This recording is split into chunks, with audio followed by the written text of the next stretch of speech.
Similar to our 10 Commandments of color theory, we have our 10 Commandments of typography. And I have this printed out and sitting right next to my 10 Commandments of color theory. So if you want to do that, go ahead and do that. Let's just go over these really quickly. The first is know your font families. And we now know this. We've been over them in pretty good detail. And a lot of people remember this by GHOTMS for geometric, humanist, old, style, transitional, modern, and then slab.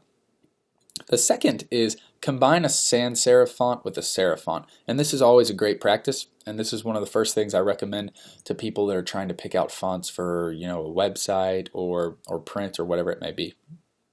And the third commandment, similar to the second, is combine a serif font with a sans serif font. So try to make headers sans serifs and body text serif font, but don't be afraid to mix it up and go the other way around.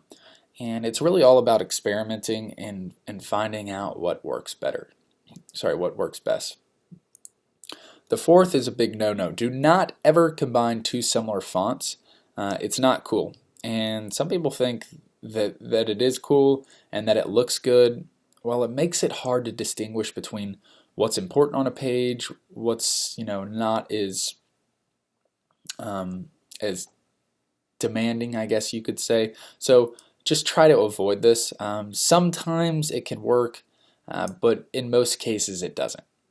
And the fifth commandment, similar to our color theory, is that contrast is key. Contrast in graphic design is always key. Having a very big, bold header font can really work well with a thinner, more traditional font, especially if the bold header font is a sans and the copy text is a sans serif.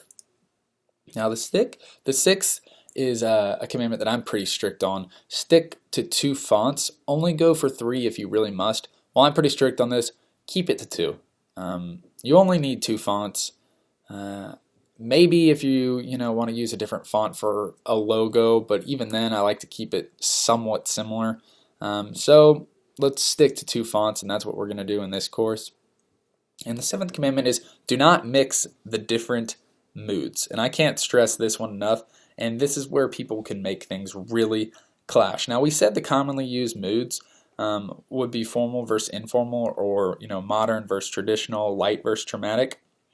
Let's never mix moods, and you can see some examples of these below. Look at that first one, absolutely hideous. Now the eighth commandment is combine fonts of complementary moods and similar time eras. And that one's pretty obvious. It's almost the exact opposite of 7. And then 9 is use different weights of fonts in the same family. And this is something I do a lot. I may find a font that I really like and I want to use it a lot.